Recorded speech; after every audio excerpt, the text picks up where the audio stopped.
আল্লাহ কিয়ামতের ওই আযাবের ভয়ঙ্কর হুঙ্কারের কথা উল্লেখ করে বলে, এমন বাঁশির আওয়াজ বাজবে, বাড়তে বাড়তে মানুষের কান নষ্ট হবে, অসুস্থ মানুষ বেহুশ হয়ে যাবে, গর্ভধারিণী মা বাচ্চাটা প্রসব হবে, মা অনুভব করতে পারবে না।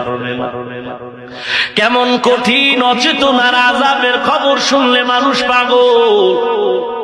এরে নবীর উম্মতের দল, মা বাচ্চাকে দুগ্ধ পান করাবে, বাচ্চা হাতের থেকে পড়ে যাবে, মা টের পাবে। হাসরের ময়দানের আগ মুহূর্ত ইসরাফিলের আওয়াজ,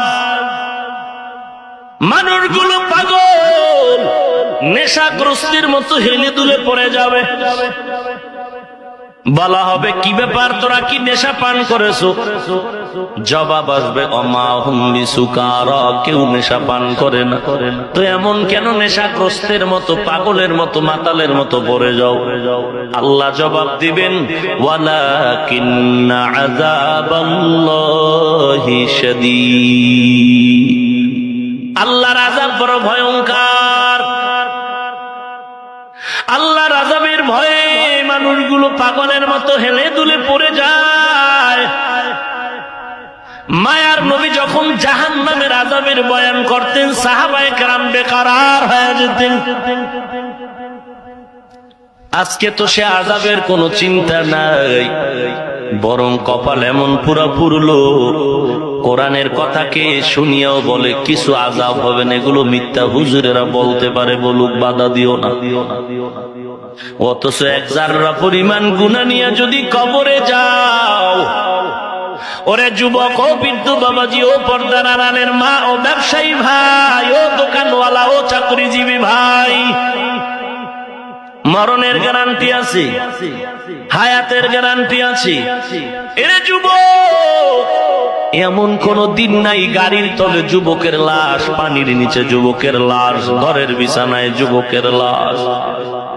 হেলায় খেলায় যৌবনটারে কাটাইলি মোবাইলের গজব,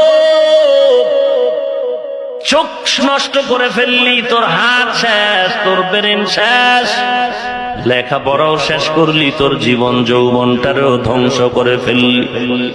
তোর চেহারার মধ্যে কোনো নূর নাই, তাকাইলে কোনো মায়া আসে না রে যুবক। এই মোবাইল নামের গজব দিয়ে তোর সব ধ্বংস করে ফেললি। অথচ তোর মতো যুবক ব্যবসা করে, নামাজ ছাড়ে না, আছে না নাই?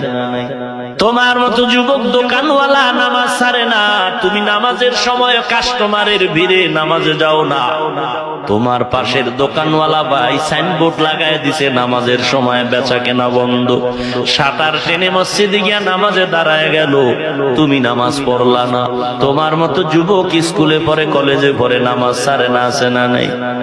তোমার মতো যুবক ব্যবসা করে, চাকরি করে, র্যাব আর্মি পুলিশ বিডিআর, নামাজ ছাড়ে না, আছে না নাই? তুমি কেন পারবা না রে বাবা? কোনো ফতুয়া চলবে না, যুক্তি চলবে না। গুনাহ নিয়ে কবরে গেলে কি হবে শুনে নাও। মায়ার নবী কবরের আযাবের কথা বলে বলেন, আল কবরু রাউযাতুম মির রিয়াদিল জান্নাহ আও হুফরাতুম মিন হুফারিন নার। অন্ধকার কবর কারো জন্য হবে সাপের ওই গর্ত, আযাবের গর্ত, আর কারো জন্য বেহেশতের বাগান হয়ে যাবে। কার জন্য হবে? যারা গুনাহ নিয়ে কবরে যাবে তাদের জন্য আযাব, যারা নেক আমল নিয়ে কবরে যাবে তাদের জন্য কবর জান্নাতের বাগান। গতকালকে না পরশুদিন খবর পাইলাম মিডিয়াতে, অনেক বছর পর কোন এলাকার নদীর পারে লাশ পাওয়া গেল, কাফন সহ তাজা। এরকম বহু ঘটনা এখন দেখা যায়।